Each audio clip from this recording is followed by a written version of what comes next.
as African Americans, following our lineage isn't as simple as checking the Mayflower registry or going to Ellis Island. As you know, our family trees tend to have a lot of missing branches thanks to slavery, ancestors not being able to read and write, or the lack of caring to document our existence in the past.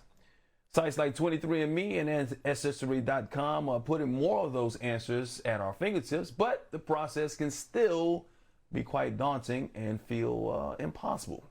So we've asked Nicka Sewell-Smith, a photographer and documentarian, to help guide us through it all. She is the host of Black Virgin Live, an innovative web show with more than 125 episodes focused on people of color's genealogy and family history. Good morning to you and welcome to the show. I'm looking forward to talking about this.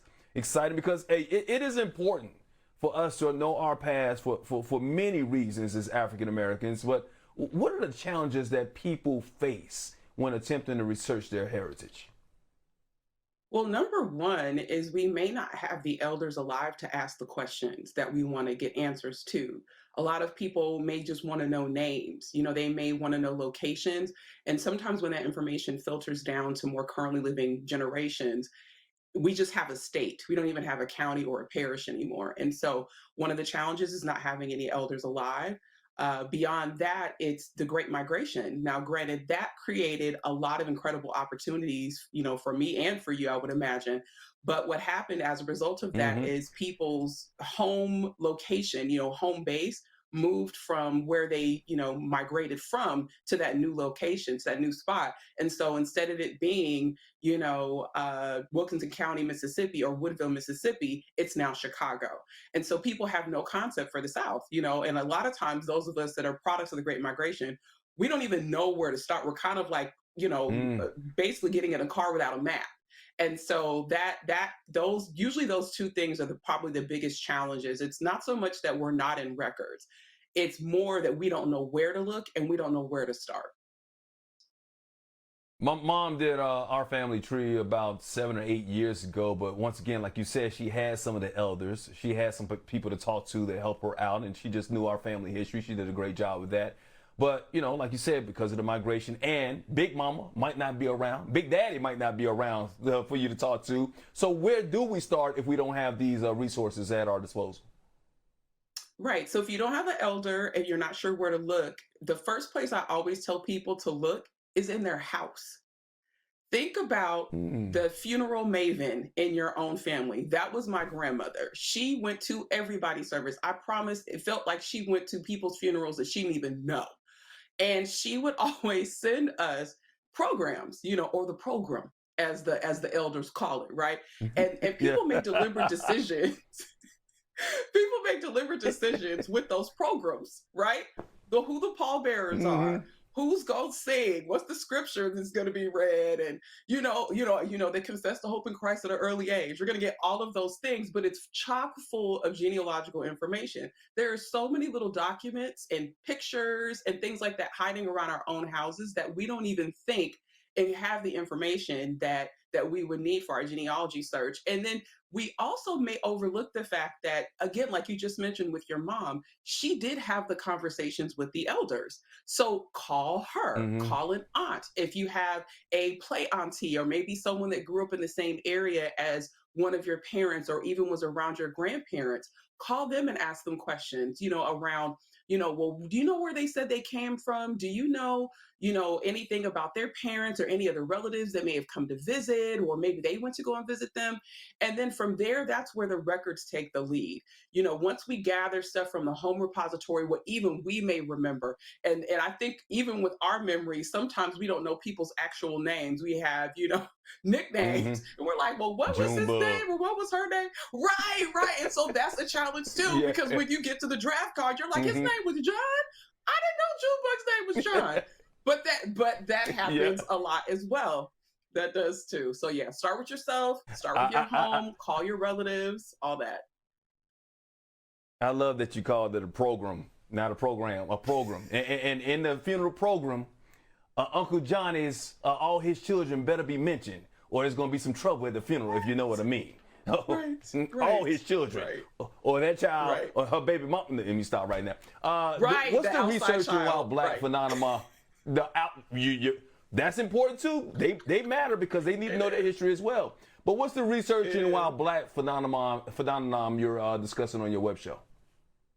So, one of the things that we encounter sometimes when we go into spaces, archives, or maybe potentially even libraries, is we're not expected to be in those spaces, and from the perspective of a novice or just a community researcher, not someone who was working on a dissertation or a paper or something like that.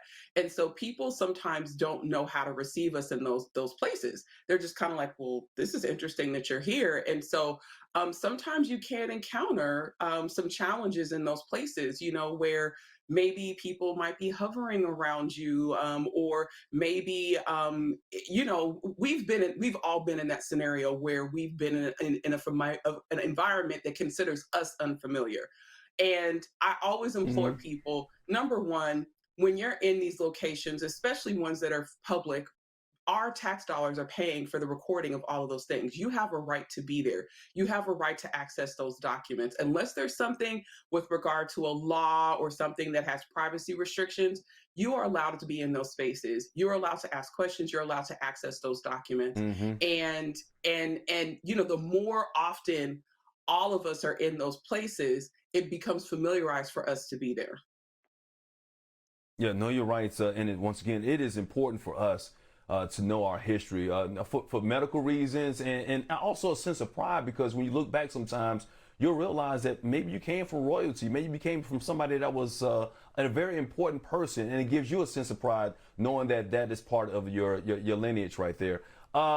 Look, how do we get our hands on the archives and things like that? Just give us some closing statements for somebody, once again, getting started and just completing that and the importance of why it is should be a part of what you do in your family, building that family Right. tree. So there are a number of resources. The one that's my go-to is Ancestry because it's got millions and billions of records, not just for the United States, also for the Caribbean. You're talking about the diaspora, right? We live all over the place. And so you've got to have access to records, especially at home, considering the times that we are in, in terms of access, right? Being able to get to things quickly at our home.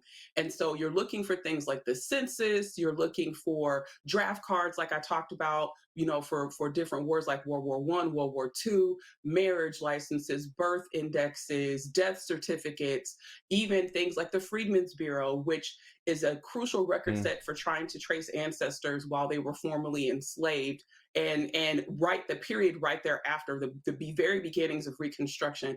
There's so many different records that you can look at, and all it takes is being curious and literally having a location, approximate birth year, maybe, and a name, and just go through, look at the results, compare and contrast. How do you know this person is your ancestor or not? You might be like, I'm not sure. I maybe have to call a relative, ask a question, or you may be able to do something like DNA tests if you absolutely have no clue, because you can use your DNA results to match them against other people who've already tested, and they may know a little bit more information than you do, and they may have their tree more fleshed out. And if you encounter someone like me who's been doing this for a long time, I might be able to hand your tree Hmm. directly to you. So it really all depends. But the first thing, again, the records are out there. It's just be curious and take Hmm. the leap. Some people, it's an emotional thing because we're talking about the enslavement of our ancestors. We're talking about subjugation. Hmm. We have voting rights legislation that's coming up. We may want to find the first voters in our family. And you have the ability to do Mm. that when you start the journey of looking into your family history. And it's good to know what they went through to see where you at. Maybe you got that fight and why you're so strong and so spirited when it comes to a lot of the civil rights things that are going on right now, and not just looking at your family tree to find out how much money you can shake from it too, but that's important. But I was hoping that when my mama did my family tree, that it would say like Oprah, Oprah, that's my cousin. Let me go call her cousin Oprah. I need a job, Right. cuz I need a job. No, Right. no, Well, I'm well, just and playing. if it was, Nicka, you would have been in the program. yeah, I would have been in the program, the homegoing services for so and so. No, Nicka Sewell-Smith, thank you for starting your day with this great information there. Appreciate you. Thanks for having me.